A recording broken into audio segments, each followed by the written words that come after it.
ఇవ్వాలి ఇవ్వాలి బకాయి పడ్డ వాలంటీర్ వేతనాలంటే ఇవ్వాలి ఇవ్వాలి ఇవ్వాలి బకాయి పడ్డ వేతనాలంటే ఇవ్వాలి ఇవ్వాలి ఇవ్వాలి ఎన్నికల వాగ్దానాలు అమలు చేయండి ముఖ్యమంత్రి గారు ముఖ్యమంత్రి గారు అమలు చేయండి ముఖ్యమంత్రి గారు బకాయి పడ్డ వేతనాలంటే ఇవ్వాలి ఇవ్వాలి ఇవ్వాలి బకాయి పడ్డ వేతనాలంటే ఇవ్వాలి బకాయి పడ్డ వేతనాలంటే ఇవ్వాలి అక్రమంగా తొలగించిన వాలంటీర్లను విధుల్లో తీసుకోవాలి తీసుకోవాలి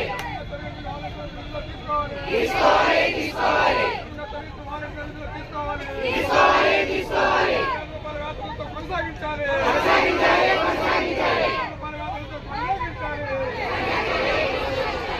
తొలగించిన వాలంటీర్లు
తీసుకోవాలి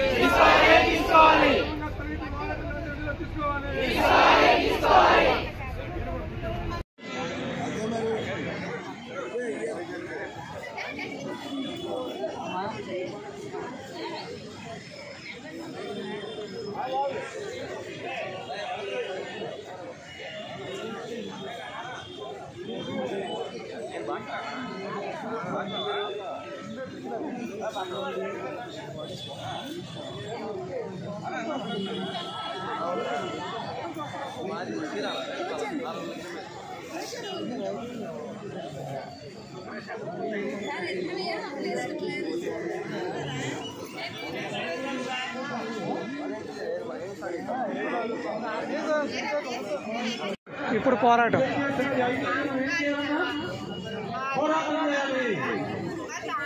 ఎవరైతే సర్వీస్ చేస్తారో ఎవరైతే పోరాటం చేస్తారో వీళ్ళిద్దరూ కూడా నాయకులే, వీళ్ళందరూ కూడా నేతలే.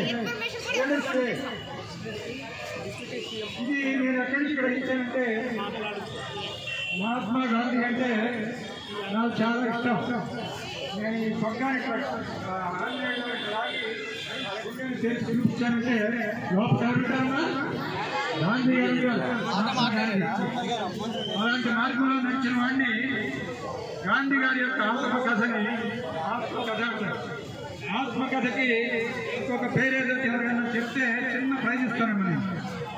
గాంధీ గారి ఆత్మకథకి ఆయన చెప్తున్నటువంటి ఇంకొక పేరేంటి అమ్మా?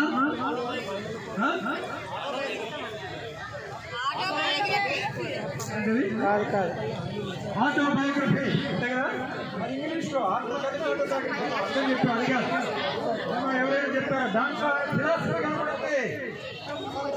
ఆయన ఆటోబయోగ్రఫీ ఆత్మకథలో ఫిలాసఫీ కనిపించేటట్టుగా ఒక పేరు పెట్టాడు. అదేంటో చెప్తారా? సత్యాన్వేషణ. సరే నేను హింట్ ఇస్తాను.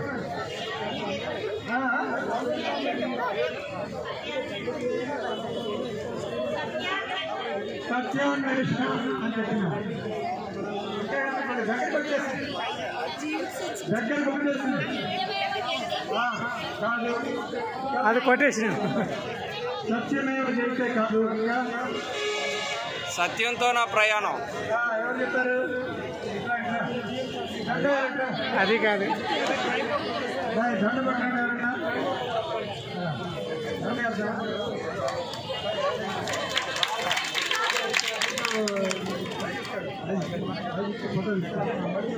సత్యంతో నా ప్రయాణం. Award cancel. ప్రత్యేకంగా ప్రయాణం ఇంకా ఎవరైనా అవకాశం ఉందా? కాదు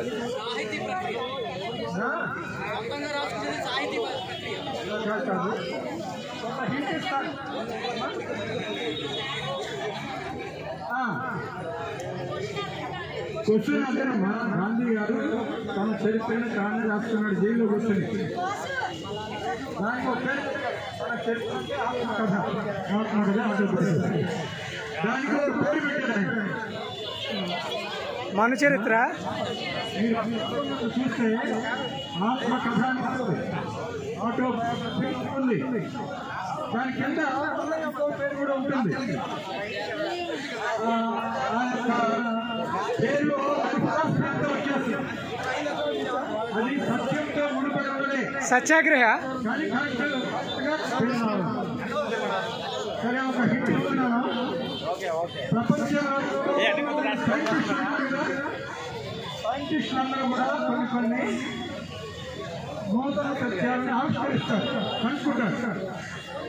అట్లా మొన్న 28 ఫిబ్రవరి 28న మనం ఒక సైంటిస్ట్ జయంతిని జరుపుకున్నాం. ఎవరైనా సర్ సివి రామన్ ఒక తెల్లటి సూర్యకిరణం 7 రంగులుగా విడిపోతుంది అని కనుక్కున్నాడు. కాబట్టి ఆయన ఎవరో కనుక్కున్నది సైంటిస్టులు ఏం చేస్తారు, ఒక ల్యాబొరేటరీ ఉంటుంది. ఆ ల్యాబొరేటరీలో ఏం చేస్తారు, ప్రయోగాలు చేస్తారు, ఎక్స్పెరిమెంట్స్ చేస్తారు. ఏం చేస్తారు, ఎక్స్పెరిమెంట్. గాంధీ గారు కూడా ఏం చెప్పారంటే ఆయన కూడా ఒక సైంటిస్ట్గా జీవించాడు. ఆయన కూడా ప్రయోగాలు చేసి ఎక్స్పెరిమెంట్స్ చేశాడు. ఆయన ల్యాబొరేటరీ ఎక్కడ ఉంది, ల్యాబొరేటరీ పెట్టుకున్నాడా, ఒక కింద పెట్టుకోవాలి. ఆయన ల్యాబొరేటరీ ఏంటంటే ఈ ప్రపంచమే ఒక ల్యాబొరేటరీ, మానవ జీవితమే ఒక ల్యాబొరేటరీ. పర్సనాలిటీ డెవలప్మెంట్ పెంచుకోవాలి, ఒక చేతితో సర్వీస్ చేయాలి, ఒక చేతితో స్ట్రగుల్ చేయాలి. ఇది గాంధీ గారి సందేశం. ఆ మార్గంలో నడుస్తున్నాను 50 ఏళ్ళుగా. నేను ఇటీవల ఎల్ఐసిలో జాబ్ చేసి రిటైర్ అయ్యాను. రిటైర్ అయిన తర్వాత జగన్ గారి పాలన చూసిన తర్వాత నా యొక్క 71 ఏళ్ల జీవితంలో ఒక స్వర్ణయుగమైంది. భారతదేశంలో గుప్తుల కాలం స్వర్ణయుగం అన్నట్లుగా ఆంధ్రప్రదేశ్కి స్వర్ణయుగం జగన్ పాలన. ఇన్ని పథకాలు సంవత్సరంలో ఎప్పుడైనా చూసామా? వాటన్నిటిలోకి నాకు వాలంటీర్ల వ్యవస్థ చాలా బాగా నచ్చింది. ఎందుకు నచ్చిందంటే నేను చిన్నప్పుడు మా తరం వాళ్ళము చందమామ కథలు చదివేవాళ్ళం అండి. ఆ చందమామ కథల్లో ఒక కథ పరోపకారి పాపన్న కథలు. పరోపకారి పాపన్నలు ఎవరో కాదు, వాలంటీర్లే. ఏదో దాన్ని పోతారు కూరగాయలు తేటానికనే సంచి పుచ్చుకుపోతాడు, వాళ్ళ అమ్మమ్మ పంపించింది. ఇప్పుడు వెళ్ళినవాడు కూరగాయలు తీసుకురాకుండా తలకావచ్చు కూరగాయలు రావచ్చు కదా, అది స్వార్థం. కానీ దారిని పోతుంటే ముసలాయన కింద పడిపోతాడు. అదే అని చెప్పి ముసలాయన పైకి లేపి ఆయన రోడ్డు దాటించి ఆయనకి దాహం దాటించి కూరగాయలు తీసుకుని వస్తాడు. అంటే పరోపకారార్థం శరీరం, పరోపకారం కోసం ప్రతి మనిషి బతకాల. గాంధీ గారు, యేసుక్రీస్తు, బుద్ధుడు వీళ్ళందరూ కూడా ఇతరుల కోసం బతికారు. ఇతరుల కోసం ఎవరైతే బతుకారో వాళ్ళే చిరస్థాయిగా ఉంటారు. మనం అర్ధంతరంగా చచ్చిపోయినా సరే మన యొక్క కీర్తి చిరస్థాయిగా ఉంటుంది, ఇతరులకు మార్గదర్శకం ఉంటుంది. కాబట్టి వాలంటీర్ల వ్యవస్థ చాలా గొప్పది. అందుకనే భారతదేశం అంతా కూడా జగన్ పరిపాలన వైపు చూశారు. వాలంటీర్ల వ్యవస్థను మా రాష్ట్రంలో కూడా పెడతామన్నారు. అది వాలంటీర్ల యొక్క విజయం.